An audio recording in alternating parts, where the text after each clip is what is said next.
ಪ್ರತಿನಿತ್ಯ ಸಾವಿರಾರು ರೋಗಿಗಳು ನಿತ್ಯ ಭೇಟಿ ನೀಡುವ ಚಿಕ್ಕಮಗಳೂರು ರುಕ್ಮಿಣಿಯಮ್ಮ ಹೆರಿಗೆ ಆಸ್ಪತ್ರೆ ಆವರಣ ಈಗ ಪಾರ್ಥೇನಿಯಂ ಗಿಡಗಳು, ಕಸದ ರಾಶಿ, ಮೂತ್ರ ವಿಸರ್ಜನೆ ಹೀಗೆ ಕೊಳಚೆ ತಾಣವಾಗಿದೆ.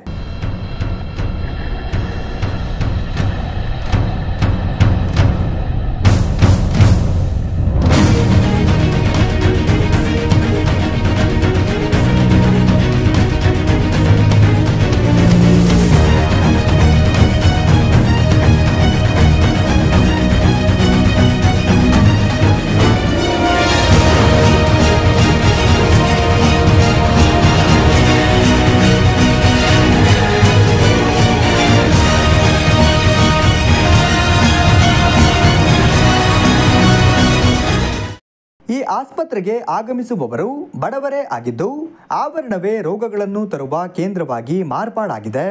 ಆಸ್ಪತ್ರೆಯ ಆವರಣ ಕಸದ ರಾಶಿಯಿಂದ ತುಂಬಿದ್ದು, ರೋಗಗಳನ್ನು ಹರಡುವ ಸೊಳ್ಳೆಗಳಿಗೆ ಉತ್ತಮ ಆಶ್ರಯ ತಾಣವಾಗಿದೆ.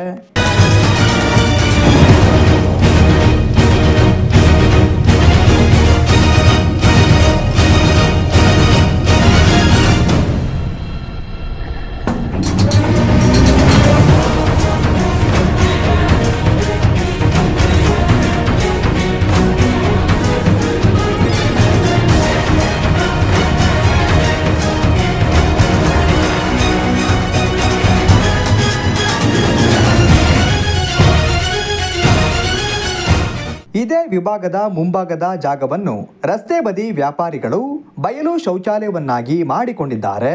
ಇಲ್ಲಿ ಮೂತ್ರ ವಿಸರ್ಜನೆ ಸೇರಿದಂತೆ ವ್ಯಾಪಾರಿಗಳು ನಿತ್ಯ ಕರ್ಮಗಳನ್ನು ಮುಗಿಸುತ್ತಿದ್ದಾರೆ.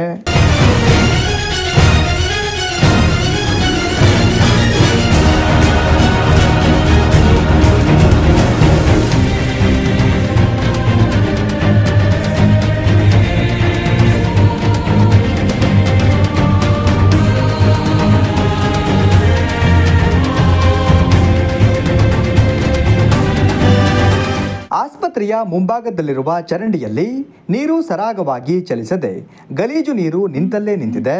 ಮುಂದೆ ಹರಿದು ಹೋಗಲು ಸ್ಥಳಾವಕಾಶವಿಲ್ಲದೆ ನಿಂತಲ್ಲೇ ನಿಂತಿರುವುದರಿಂದ ನಾನಾ ರೋಗಗಳಿಗೆ ಆಹ್ವಾನ ನೀಡುವಂತಿದೆ.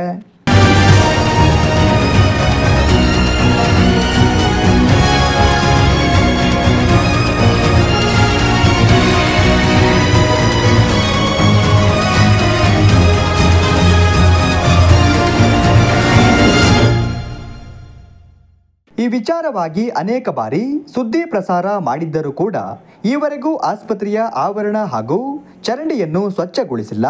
ಇದರಿಂದ ಅನೇಕ ಕಾಯಿಲೆಗಳು ಹರಡುತ್ತಿದೆ. ಎಷ್ಟು ದಿನಗಳು ಬೇಕು ಆಸ್ಪತ್ರೆ ಆವರಣವನ್ನು ಸ್ವಚ್ಛಗೊಳಿಸುವುದಕ್ಕೆ? ಈಗಲಾದರೂ ಚರಂಡಿ ಹಾಗೂ ಆವರಣದಲ್ಲಿ ರಾಶಿ ಬಿದ್ದಿರುವ ಕಸವನ್ನು ಸ್ವಚ್ಛಗೊಳಿಸಬೇಕು ಎಂಬುದು ನಮ್ಮೆಲ್ಲರ ಒತ್ತಾಯ.